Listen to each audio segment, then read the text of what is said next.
চারজন সন্তান কোরআনের হাফেজ, মহিলা তো কবরে গেছে, এর স্বামী কোথায়? মসজিদের ইমাম বলতে আছে, হুজুর স্বামী অনেক আগেই মারা গেছে, মারাত্মক অসুস্থ হয়ে দুনিয়ার থেকে বিদায় হয়ে গেল। মহিলাটা বিধবা হয়ে গেছে, ছোট বাচ্চাগুলা একেবারে ছোট, দুইটা ছিল একটু বড়, দুইটাই তখন মাদ্রাসায় পড়ে।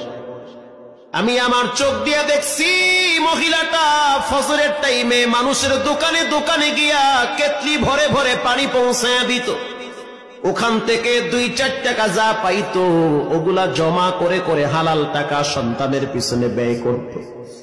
যেই দিন ইন্তেকাল করবে তার 1 সপ্তাহ আগে, কেমন মৃত্যু, পবিত্র জুমার দিন, তাও জুমার নামাজের আগে আগে মরণ। আল্লাহু আকবার। ইমাম সাহেবকে বলা হইল যেভাবে হোক 4টা ছেলেকে খবর দিয়ে বাড়িতে নিয়ে আসেন। ওরা তখন চট্টগ্রাম পড়তো, 4টা ছেলেকে খবর দিয়ে বাড়িতে নিয়ে আসলো। আসার পরে দেখতে আছে মা বিছানায় পড়ে আছে, চোখ বন্ধ হয়ে গেছে।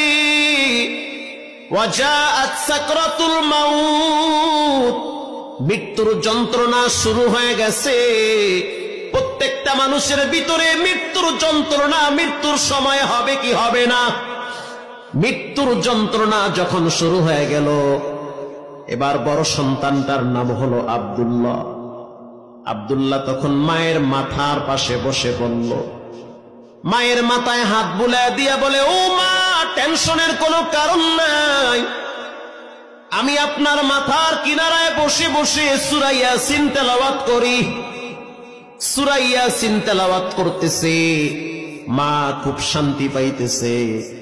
কিছুক্ষণ পর মা নিজেই বলতে আছে, আমার ছোট ছেলেটা ও যেন একটু সূরা মুলুক তেলাওয়াত করে। এবার সূরা মুলুক তেলাওয়াত করলো পরের সন্তান। তৃতীয় সন্তানকে বলা হইল, তুমি সূরা রহমান তেলাওয়াত করো। সবাই ছোট বাচ্চাটা মায়ের কিনারায় বসে আছে, আর মায়ের পাটা টিপে দিতেছে আর বলতে আছে, আল্লাহ মায়ের আরো কিছুদিন দুনিয়াতে বাঁচায়া রাখেন। মা তখন বলতে আছে, সময় নাই, চলে যেতে হবে। বাচ্চা মানুষ বুঝে না, বলতে আছে, বাবা এত এতিম করে কবরে চলে গেল, তুমিও যদি কবরে চলে যাও, আমরা 4টা ভাই কাকে নিয়ে দুনিয়াতে বেঁচে থাকবো? বড় সন্তানটাকে বলল, ছোটটাকে একটু আমার হাতের কিনারায় ডাক দাও। মা বাবার কলিজার ভিতরে ছোট বাচ্চার প্রতি মহব্বত বেশি। এবার ছোট সন্তানটা যখন মায়ের হাতের কিনারায় আসছে, মা তখন ছোট বাচ্চাটার মাথাটা টাইনা বুকের কাছে নিয়ে বলতে আছে, আল্লাহ তুমি আমার এই বাচ্চাটাকে দীর্ঘনেক হায়াত দান করো, আমার মৃত্যুর পরে যেন ওরা একটু দোয়া করতে পারে, সেই তৌফিক দান করো। এ কথা বলতে বলতে মা বলতে আছে, রাস্তাটা ক্লিয়ার করে দাও, কে যেন মাথায় পাগড়ি লম্বা জামা পরে আমার দিকে আসতেছে।